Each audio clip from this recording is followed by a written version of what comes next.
PLID একটা common সমস্যা। এটা মেরুদণ্ডের সমস্যা, এটা ঘাড়ে হতে পারে। ঘাড়ে হলে আমরা বলি পিসিআইডি বা ডিস্ক প্রলাপস, এবং কোমর হলে পিএলআইডি বলি। But all are same things. আমি যদি বুঝাই, দেখেন এই যে দুই যে বোনস আছে, বোনসের মাঝখানে ডিস্ক, এই ডিস্কগুলো জেলি বের হয়ে এভাবে বের হয়ে যায় এবং রগে চাপ খায়।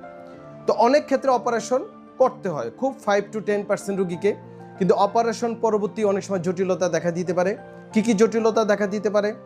ইনফেকশন হতে পারে, একটা কমন।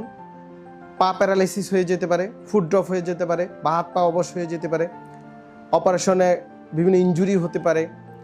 ইনফেকশন, যেটা আমরা আগেই বলেছি। প্রস্রাব পায়খানা প্রবলেম হতে পারে, হাঁটা চলাফেরা বন্ধ হয়ে যেতে পারে, মানে এক প্রকারের প্যারালাইসিস বা পক্ষাঘাতগ্রস্ত হয়ে যেতে পারে। সেটা অপারেশনের জটিলতা হোক বা এমনিতে হোক হয়ে যেতে পারে, বা ব্যথা আরও তীব্র থেকে তীব্রতর হয়ে যেতে পারে। একটা লেভেলে ডিস্ক প্রলাপস অপারেশন করেছে, কিন্তু দেখা যায় 10-12 দিন, 15 দিন বা 2-3 মাস বা 1 বছর পর আরেকটা লেভেলে ডিস্ক প্রলাপস হয়ে যায়।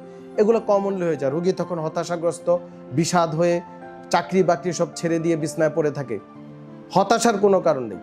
পিএলআইডি জনিত যে কোনো অপারেশন জনিত জটিলতায় অ্যাডভান্স এমডিটি অ্যাপ্রোচ, যেটা আমরা ডিপিআরসিতে করে থাকি, এই ক্ষেত্রে আমরা বিভিন্ন মেশিনের মাধ্যমে ইনফেকশন ম্যানেজমেন্ট এবং টোটাল ডায়াগনোসিসের মাধ্যমে সেটা করতে হবে। মাসেল পাওয়াকে স্ট্রেনদেন করতে হবে, বিভিন্ন ইলেকট্রো মেডিকেল অ্যাপারেটাসের মাধ্যমে পেইন ম্যানেজমেন্ট করতে হবে এবং স্ট্রেনদেনিং করতে হবে। রুগীকে গেট ট্রেনিং, রুগীকে স্ট্রেনদেনিং, ব্যালেন্স অ্যান্ড মানে প্রত্যেকটা জিনিস, প্রত্যেকটা muscle, ligament, pressure, deep tissue, heart টিস্যুকে অ্যাসেস করে রিহ্যাব যখন করা যায় এমডিটি অ্যাপ্রোচে, এই রুগীগুলো আবার স্বাভাবিক জীবনে ফিরে আসে, পেইন কমে যায়। হতাশার কোনো কারণ নাই।